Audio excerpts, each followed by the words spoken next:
Bismillahirrahmanirrahim. Yaqul Rabbuna jalla sya'nuhu fi muhkami tanzil.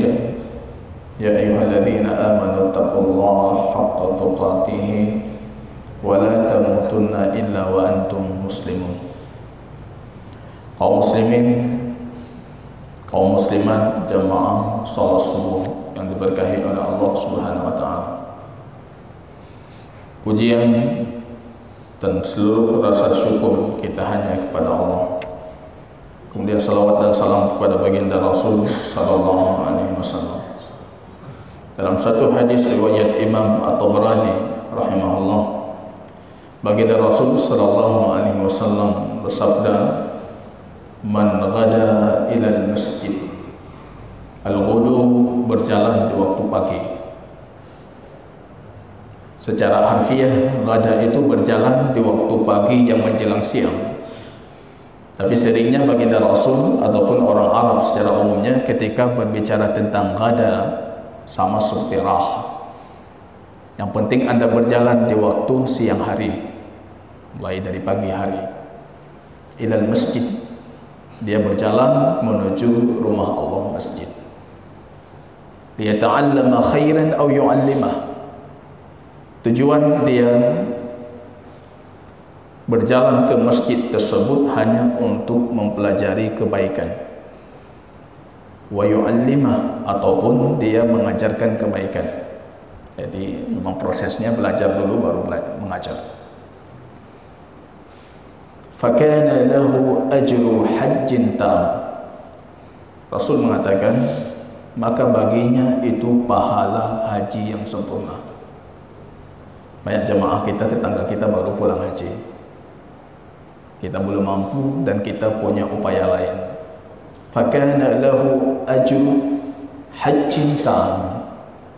Maka untuknya kita baginda Rasul, hadis Imam Tabrani, pahala haji yang sempurna. Mudah-mudahan keikhlasan yang kita miliki sesuai dengan apa yang disebutkan oleh baginda Rasul sallallahu alaihi wasallam. Kaum muslimin yang berbahagia, ini pertemuan kita sudah lama, baru kali ini bisa kita mulai lagi. Kitab Bulughul Maram karya Imam Ibnu Hajar Al-Asqalani rahimahullah. Terakhir kali kita berbicara, selepas berbicara tentang praktek salat, kita berbicara tentang salat khauf, salat takut. Kita juga berbicara tentang salat orang-orang ahli a'dzar, orang-orang dalam kondisi beruzur, musafir dan lain sebagainya. Kemudian kita sudah pernah berbicara sebelum hari raya kemarin itu tentang kitab salat Aidain, salat 2 hari raya. Itu pun pembahasannya sudah kita sempurnakan. Kali ini Imam Ibnu Hajar Al-Asqalani rahimahullah ini membawa kita kepada pembahasan baru. Jarang kita lakukan, beberapa bulan yang lalu pernah kita lakukan. Maka kita dalam penjelasannya juga nanti ketika pembahasan yang jarang kita lakukan, itu kita tidak terlalu bertele-tele, kita segerakan. Tapi ketika pembahasan berkaitan dengan amal sehari-hari yang kita lakukan, itu sedikit harus kita longgarkan, harus kita jabarkan. Ini pembahasan kita Imam Ibnu Hajar Al-Asqalani rahimahullah, bab salatil kusuf, salat kusuf atau salat khusuf dengan kha, yaitu salat gerhana, salat gerhana matahari ataupun gerhana bulan. Ini jamaah rahimani wa rahimakumullah. Saya mulai dengan ayat 54 dari surat Al-Furqan. Allah pernah menyuruh kita untuk melihat sesuatu yang sepele sekali, tapi tidak pernah kita lihat. Alam tara ila rabbika kaifa madda dhilla. Kenapa engkau tidak melihat kepada Tuhanmu? Maksudnya kenapa engkau tidak melihat kepada nikmat Tuhanmu, kepada ciptaan Tuhanmu? Kaifa madda dhilla. Bagaimana Allah itu memanjang dan memendekkan bayangan kalian? Allah suruh lihat bayangan itu. Tak pernah kita lihat. Pernah enggak ketika kita melihat bayangan itu muncul rasa pentakziman terhadap Allah? Bagaimana hidup kita tanpa bayangan? Malam bagian dari bayangan. Gerhana bagian dari bayangan. Nanti sekali-kali buka YouTube itu, lihat bagaimana kehidupan orang-orang yang berada di bagian kutub ataupun pesisir kutub. Kadang-kala mereka melewati berminggu-minggu tanpa melihat malam, ataupun sebagian yang lain itu tanpa pernah melihat matahari. Maka Allah ini bertanya kepada kita dalam surat Al-Furqan 54, Alam tara ila rabbika kaifa maddadh-dhil. Belumlah kalian melihat kepada nikmat Tuhanmu, bagaimana Allah itu memanjangkan sebuah bayangan. Walau syaa la ja'alahu sakinan. Kalau Allah ingin, Allah bisa menjadikan sesuatu itu sakin. Dia pada posisi tertentu tidak berubah-ubah. Jadi kita pergi nggak ada bayangan, nggak ada malam, atau dalam kondisi terus malam. Armadan dalam ayat yang lain, malam terus tanpa siang. Siapa yang bisa membalikkan? Atau siang terus tanpa malam, siapa yang bisa membalikkan? Allah suruh kita memperhatikan maddadh-dhil. Di dalam bahasa Arab ada kata dhulmah, dhulmah, dhalam. Itu gelap. Artinya tidak ada cahaya. Ada kata dhil ataupun dhullah. Sering awan itu juga dalam bahasa Arab dikatakan dhullah, dhillah. Dhil secara umumnya efek dari sebuah benda ketika menghalangi cahaya matahari. Jadi kalau kita berdiri menghalangi cahaya matahari, akhirnya muncul bayangan. Itu dhil. Atau gunung yang besar dengan tingginya dia menghalangi cahaya matahari, akhirnya kita punya tempat berteduh. Coba Anda bayangkan, ini Allah suruh lihat bayangan dulu. Sudah bertambah keimanan belum? Bayangan saja. Bayangan itu muncul adil ketika ada yang menghambat cahaya matahari. Maka muncul malam, muncul siang. Artinya ada bagian tertentu yang terhambat dari cahaya matahari. Siapa Pak yang pernah melihat bayangan kemudian muncul pentakziman terhadap Allah? Belum pernah. Belum pernah.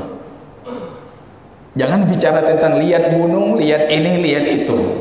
Saya sering mengatakan dulu ketika kita punya kajian akidah, kita mengatakan satu-satu cara Al-Quran, ratusan ayat dalam Al-Quran, untuk menanamkan nilai ilahiyah ketuhanan pada anak kita di rumah. Langkah pertama, tahapan pertamanya tetap melihat ayat Allah kauniyah. Keagungan, kesempurnaan ciptaan, kesinkronan ciptaan Allah. Ciptaan yang sangat mendetail sekali. Langkah selanjutnya itu sering saya ulangi, lihat manusia, buka Al-Quran, lihat siapa manusia itu. Manusia dalam Al-Quran semuanya sifat-sifat jelek. Jahula, bodoh, ajula, terburu-buru, zaluma, suka menzalimi. Innal insan lafi khusr, selalu dalam kondisi merugi. Itu sifat manusia. Maka Allah suruh lihat tadi, lihat bayangan ini. Kalau Allah kehendaki, artinya ini semua Allah di sini. Karena banyak para ahli ilmu ketika berbicara juga tentang efek gerhana tadi yang salah. Mereka terlalu mengimani terhadap teori-teori keilmuan, teknologi, kemudian mereka melupakan atau tidak menitik beratkan terhadap teori-teori syariah. Itu beberapa tahun yang lalu Dr. Yusuf Qardawi pernah memaparkan tentang gerhana. Beliau mengatakan itu semata-mata ilmiah. Artinya kita sudah tahu kapan terjadi, kapan akan terjadi. Bahkan kita bisa mengukur mundur kapan pernah terjadi gerhana matahari di zaman Rasul. Itu bisa kita lakukan. Dan tidak ada kaitan dengan kemaksiatan, dosa yang dilakukan oleh hamba Allah. Akhirnya muncul para ulama di Saudi Arabia, termasuk Lajnah Daimah itu, lembaga fatwa Saudi Arabia, Syekh Al-Syekh meminta semua yang berpendapat demikian untuk bertaubat. Ada Syekh Abdullah Musnid juga berpendapat demikian, tidak ada hubungan dengan dosa. Ini memang cuma sebatas peredaran bumi, peredaran langit, peredaran benda-benda langit, terjadi gerhana. Bertobat. Kata Syekh Al-Syekh, hendaknya mereka bertobat. Maka kita kaji ayatnya seperti apa. Wa ayatul lahumul lailu naslukhu minhun nahar. Di antara tanda kebesaran Allah, Allah itu bisa membalikkan malam siang. Itu tanda kebesaran Allah. Nggak pernah kita syukuri itu. Kita baru bangun tidur, nggak pernah kita syukuri malam. Di satu sisi, di belahan dunia yang lain, ada yang mereka tidak pernah merasakan malam. Saya pernah lihat itu di YouTube, tidak pernah merasakan malam. Jadi tidurnya, kapan mau tidur, tidur. Kapan mau istirahat, istirahat. Kalau badan sudah lelah, istirahat. Ada yang demikian. Ada yang hidup dekat dengan kutub itu, mereka tinggal dalam kondisi cuacanya minus 50. Kami di Yaman pagi hari seperti ini, itu 0 derajat. 0 derajat saja sudah luar biasa itu. Di sana minus 50. Tidak pernah melihat matahari, tidak pernah melihat itu. Kita berada di garis yang sangat tepat, itu khat al-istiwa, bahasa Arab itu. Khat al-istiwa, garis yang lurus di pertengahan. Kita bisa merasakan malam, durasinya yang tidak jauh berbeda dengan durasi siang. Jadi ini nikmat Allah, nikmat Allah. Allah perintahkan, alam tara ila rabbik, kenapa kalian tidak melihat nikmat Tuhanmu? Kaifa madda dhill, bagaimana Allah itu memanjangkan sebuah bayangan. Jadi itu nikmat sederhana tadi. Allah suruh lihat, kita lihat bayangan kalian itu. Coba kita bayangkan sekali dunia tanpa bayangan. Tidak ada tempat kita berteduh. Cari pohon tidak bisa untuk dijadikan tempat berteduh. Bangunan-bangunan di pinggirannya, di sampingnya tidak bisa kita jadikan tempat berteduh. Atau Anda berada di gunung dalam kondisi panas, tidak ada tempat untuk berteduh. Tapi Allah pun mengatakan, lihat bayangan itu, lihat. Ini bayangan yang sederhana. Bayangan kecil itu dalam bahasa Arab, bahasa lainnya fai. Kalau dia sudah besar, dhil. Kalau dia makin membesar, tidak ada cahaya, berganti nama jadi dhalam, gelap. Walau sya' laja'alahu sakinan. Kalau Allah ingin, Allah tetapkan dia dalam satu posisi tidak berubah. Malam tanpa siang, siang tanpa malam. Semua tidak bergerak. Ini ayat Allah semua. Ini harus kita pahami dulu sebelum kita berbicara tentang konsep dan teori barat, teori teknologi. Ini sudah 14 sampai 15 abad yang lalu baginda Rasul sudah mendetailkan sedetail-detailnya. Bagi kita ini bukan perkara baru, bagi mereka perkara baru. Akhirnya mereka mengimani keilmuan dan teknologi melebihi daripada ayat-ayat syar'i, karena itu yang baru mereka dapatkan. Tapi kita ini perkara sudah. Jadi mereka mengatakan ada teori, itu teori Sarus atau Dauranus Sarus. Dalam jangka 65.000 sekian hari itu berputar kembali, terjadi posisi di garis yang sama, di koordinat yang sama, langit, bumi, matahari. Proses terjadinya gerhana. Berulang deh.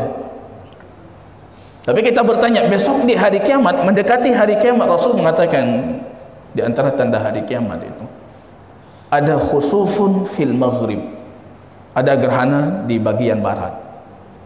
Wa khusufun fil masyriq, ada gerhana di bagian timur. Wa khusufun fi jaziratil Arab, ada gerhana khusus untuk jazirah Arab. Wa taksurul khusufat, dan makin mendekati kiamat makin banyak gerhana. Jadi bagaimana teori itu dengan penerapan? Makin banyak gerhana, padahal teori itu sudah bisa dihitung dia. Sekian ribu tahun berulang gerhana.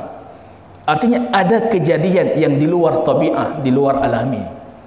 Itu yang akan terjadi.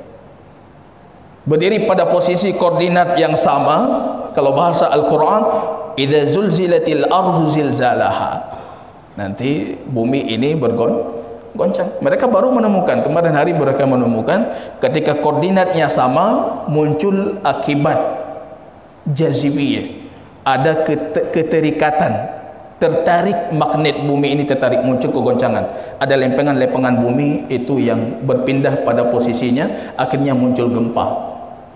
Wa idzal biharu fujirat, kalau bahasa Al-Quran, dan air laut itu meluap. Itu semua efek dari gerhana. Mereka menghitung dengan teknologi, Al-Quran sudah mendetailkan. Maka ini kita perhatikan, jangan pernah luput. Ini bukan cuma sebatas BMKG sudah memprediksikan, akhirnya hilang rasa pentakziman. Biasa saja. Kita sudah tahu jauh dari hari-hari sebelum itu terjadi. Tidak ada ketakutan. Rasul itu mengetahui gerhana fazi'ah, kata Abu Dzar.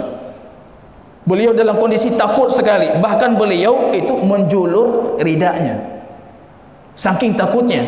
Wasah wa nada munadin, beliau bergerak panggil orang-orang untuk salat.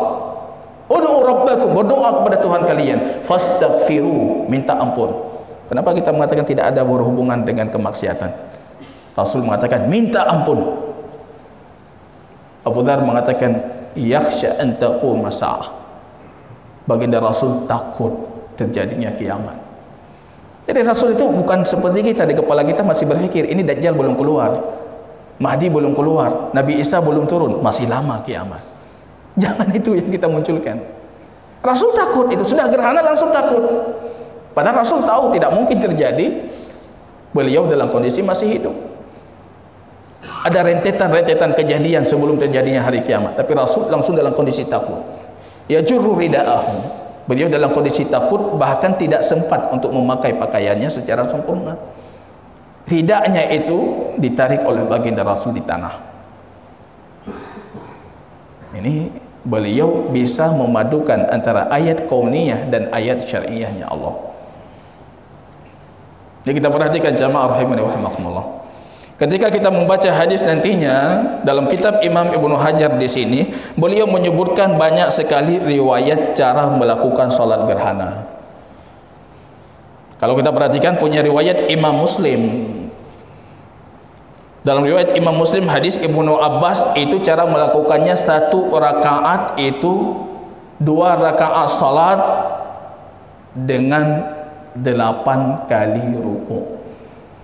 Padahal kalau kita salat yang sering kita lakukan itu 4 kali ruku', 4 kali sujud. Tapi riwayat Imam Muslim ini 8 kali ruku', artinya 1 rakaat 4 kali ruku'. Jadi tidak turun sujud, kita bangun lagi, Fatihah lagi, ruku' lagi, bangun lagi, Fatihah lagi.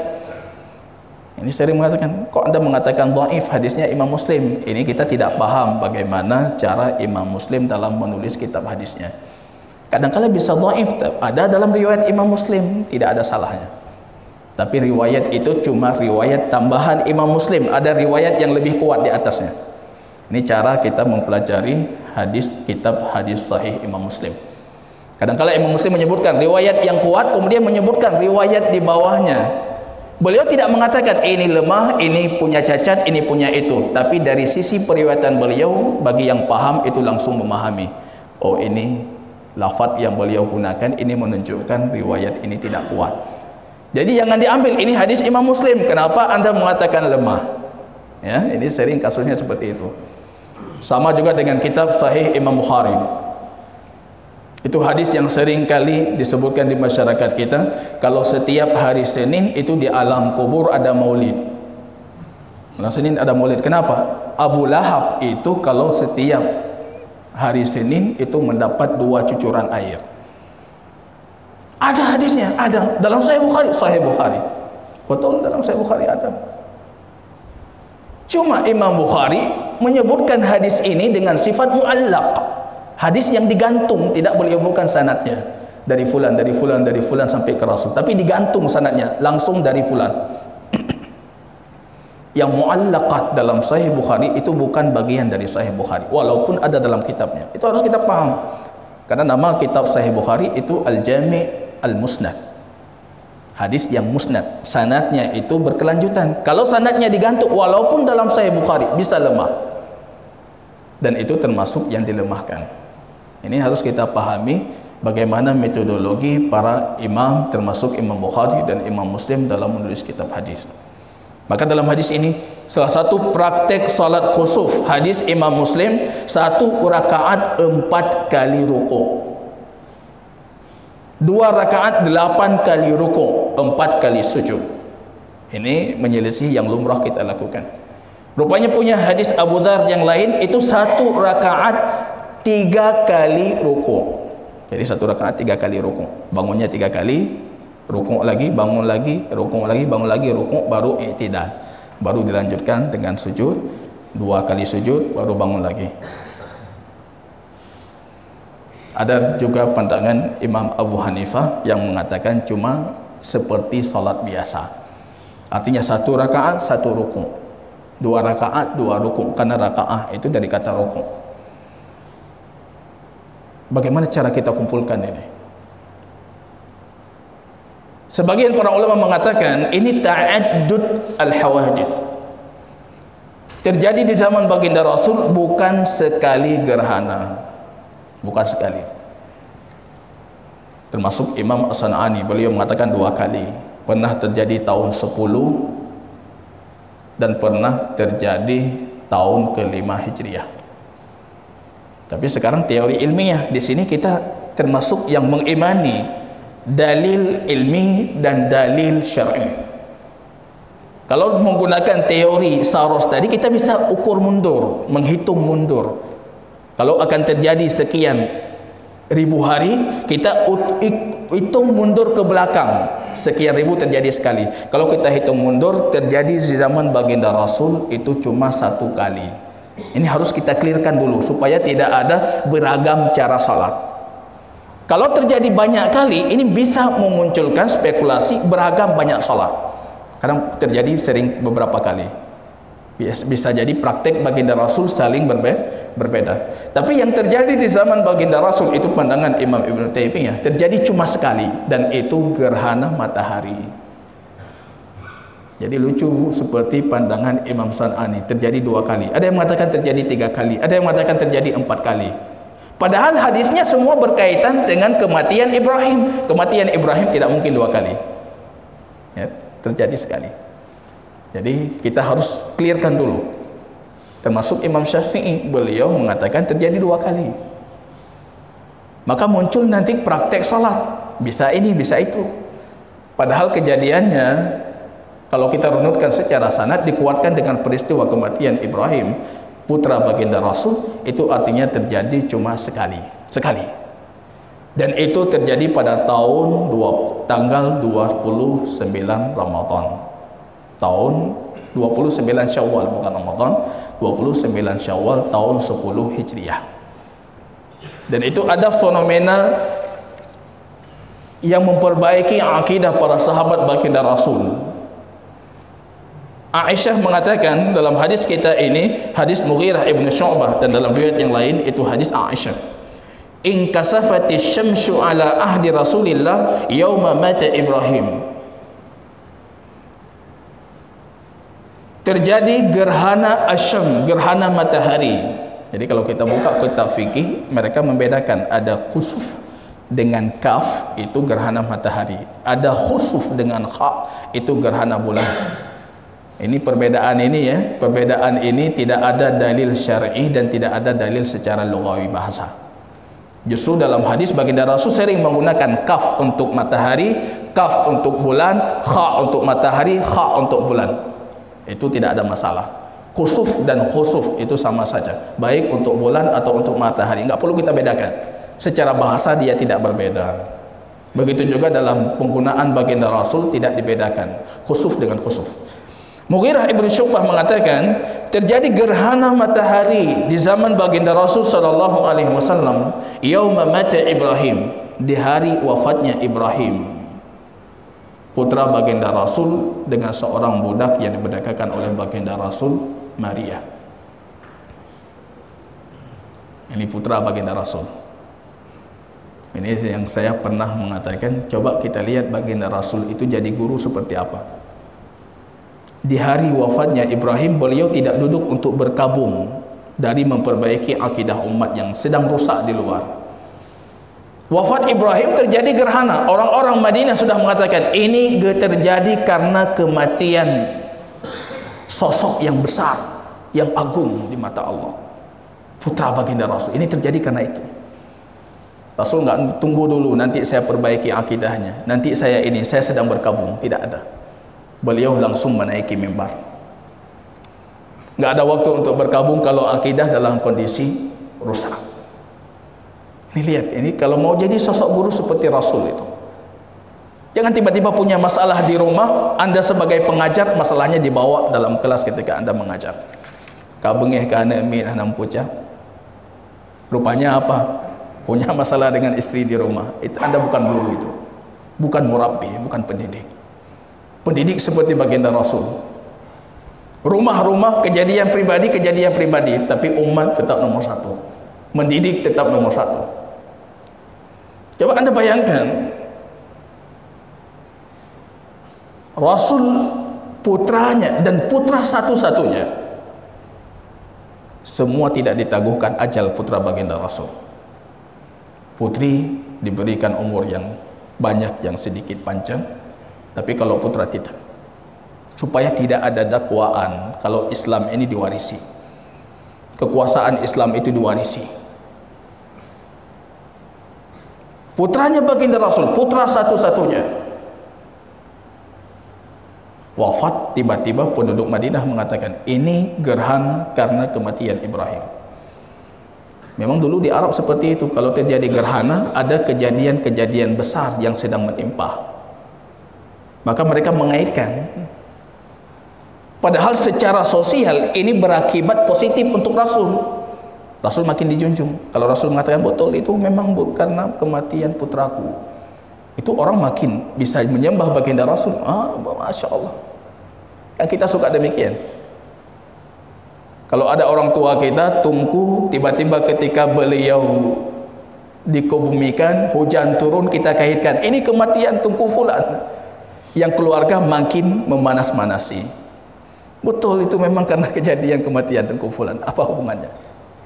Sering kita kaitkan ini.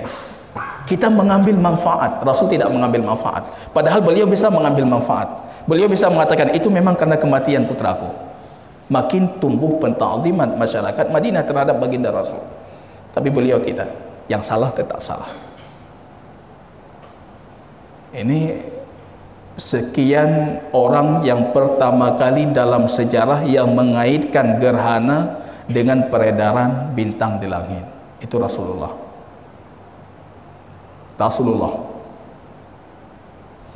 Maka ini secara tidak langsung, ini semua teori mengatakan bumi ini bulat. Ini semua sudah terungkap dari bayangan tadi.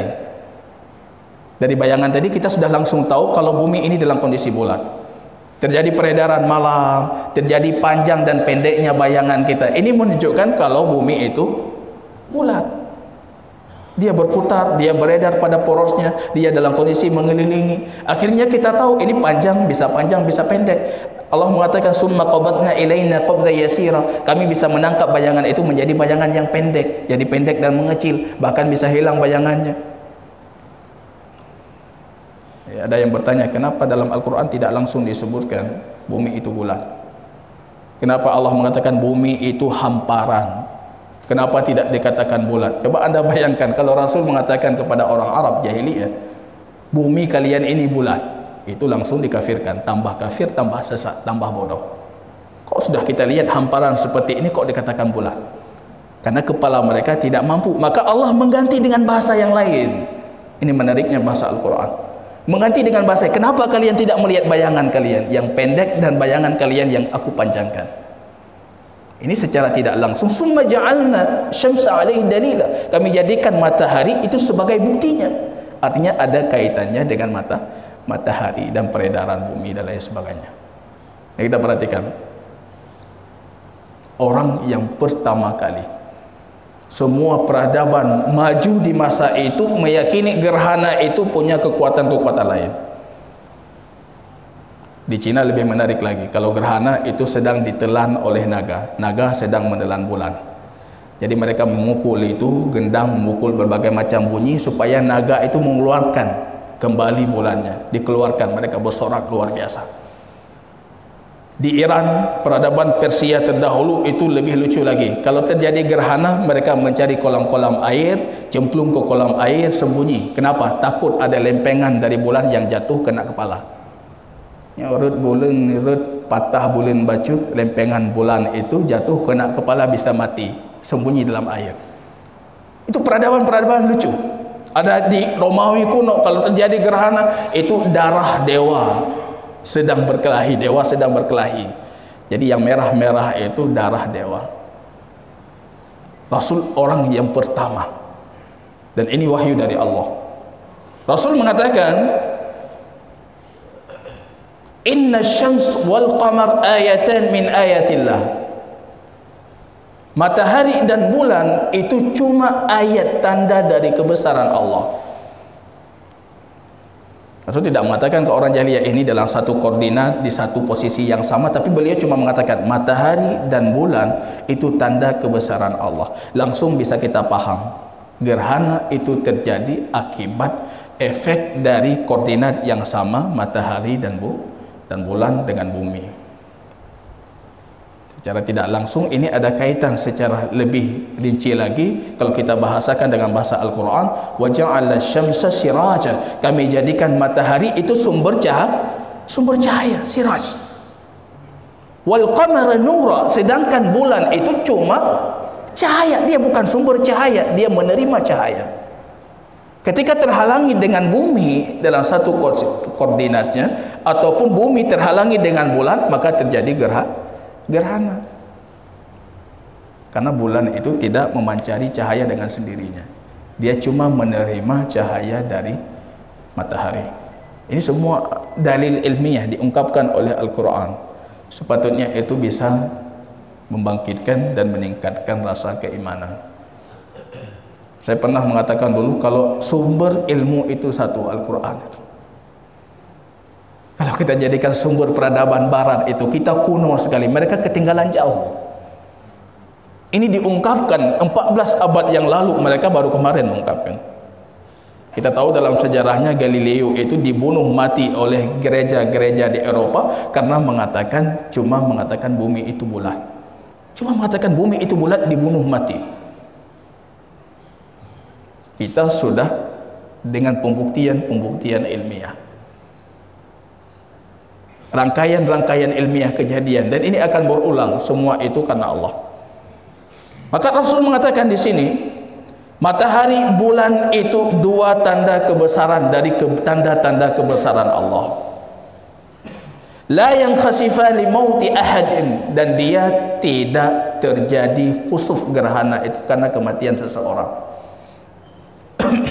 Jadi penggunaan katanya di sini yang khasif. Yang khasif di sini artinya dia bukan terjadi dengan sendirinya, tapi dia diterjadikan, ada pelaku yang lain. Ini yang harus kita pahami di sini. Kalau kita terlalu mengimani teori barat, teknologi keilmuan mereka, akhirnya kita terjerumus seolah-olah ini terjadi dengan sendirinya. Matahari dan bulan ini berada dalam koordinat yang sama, itu terjadi dengan sendirinya. Jangan ini yang kita imani. Tapi la yang khasif. Yang khasif bukan yakhsif, bukan yakhsuf, tapi yang khasif. Dia itu tidak berada pada posisi ini dengan sendirinya, tapi ada Allah. Jadi kalau kita buka hadis Imam Bukhari, tiap hari rupanya matahari itu sujud di bawah arusnya Allah, setelah terbenam sujud di bawah arusnya Allah, kemudian minta izin. Allah izinkan saya keluar besok hari, Allah izinkan, hari ini keluar lagi. Kalau besok Allah izinkan, keluar lagi. Ketika terjadinya hari kiamat, Allah tidak mengizinkan. Jangan, kata Allah, kembali dari tempat engkau muncul pertama. Maka keluar dari barat. Ini tambah bingung lagi kita. Siapa yang mengelilingi bulan, mengelilingi bumi, mengelilingi matahari, atau matahari mengelilingi bumi? Teori kita terlalu sederhana dan terlalu sangat di luar logika kita. Kita mengatakan hari ini semua kita sepakat bumi mengelilingi matahari. Siapa yang sudah betul-betul tahu pergerakan matahari? Kalau versi hadis baginda Rasul, dia akan sujud. Dia minta izin, ya Allah boleh aku keluar? Boleh, kata Allah, keluar lagi. Dia tidak keluar dengan sendirinya. Ada perintah yang dia terima, maka kita takut. Kalau anda cuma mengimani dia keluar dengan sendirinya, itu prosesnya pasti terjadi, pasti terjadi.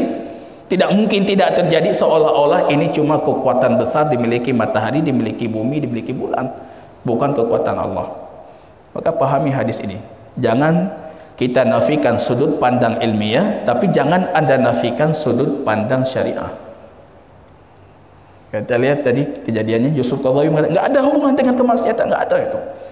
Karena dia pasti terjadi. Beliau mengatakan, coba anda bayangkan kalau semua umat manusia ini dalam kondisi taat, gerhana tidak terjadi. Kalau kita mengatakan itu berkaitan dengan kemaksiatan. Beliau mengatakan kalau semua kita taat, pasti gerhana tidak terjadi kalau menggunakan teori kita. Karena tadi kita mengatakan gerhana terjadi karena maksiat. Kita bertanya balik, bagaimana mungkin umat ini dalam satu kondisi ketaatan? Tidak mungkin. Kita justru dalam kondisi makin memburuk. Maka gerhana akan sering terjadi. Kalau terjadi kiamat, makin sering terjadi. Itu sudah keluar dari ranah alamiah, bukan secara tabiat lagi, tapi kehendak Allah.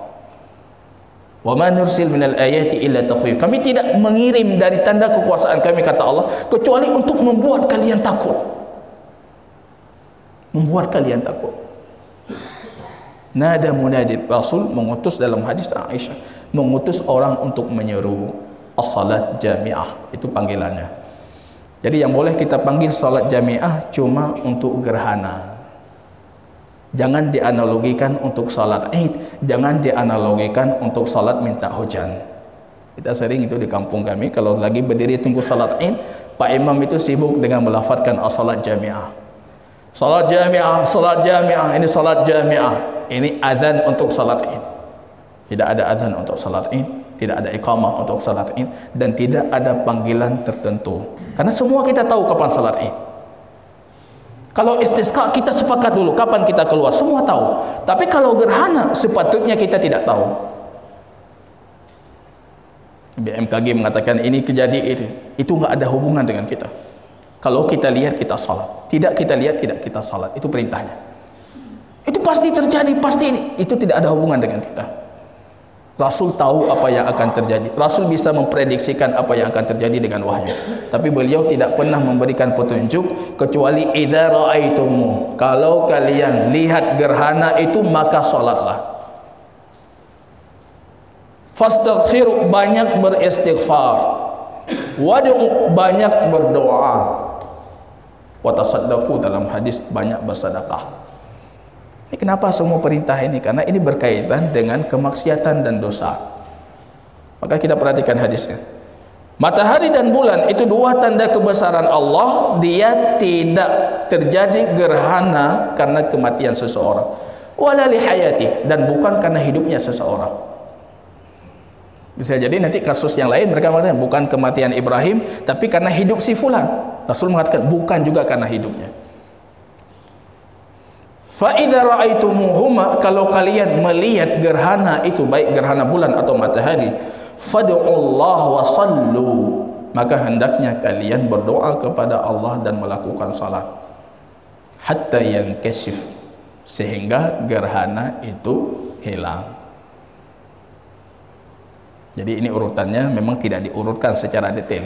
Berdoa dulu atau salat dulu, atau doa itu sudah ada bagian dari salat. Sedekah dulu atau salat dulu. Jadi kalau kita perhatikan urutan lebih ininya, kita bersegera mengirim utusan untuk memanggil masyarakat. Malam ini kita salat, ini sudah terjadi gerhana. Semua kita berburu-buru dalam kondisi menuju salat. Salat, nanti kita akan berbicara tentang khutbahnya dan cara salatnya. Kemudian kita memperbanyak doa. Kalau tiba-tiba kita sudah selesai salat, sudah selesai khutbah, dan masih dalam kondisi gerhana itu masih terjadi, jangan diulangi salat. Tugas kita lanjutkan dengan fad'u, berdoa. Jadi perbanyak berdoa saja. Kalau punya uang, sedekah. Kalau punya kemudahan, sedekah. Karena ini ayat Allah, sedang Allah membuat kita takut karena kemaksiatan kita. Makin sering terjadi karena kemaksiatan kita. Makin sering terjadi karena kemaksiatan kita. Wallahu ta'ala alam bisawab. Ini barangkali muqaddimah untuk salat kusuf. Sekali lagi kita akhirkan salat kusuf di pertemuan ke depan insyaallah. Itu tentang praktek salat dan pandangan para ulama tentang salat. Cukup saya rasa 2 kali untuk salat kusuf, walaupun hadis di sini disebutkan sampai 7 atau 8 hadis. 2 kali kita buat untuk salat kusuf karena itu bukan rutinitas yang kita ulangi dan kita lakukan. Nanti ada solat jenazah, itu rutinitas kita ulangi, itu harus kita detailkan, harus kita rincikan. Wallahu ta'ala a'lam bishawab.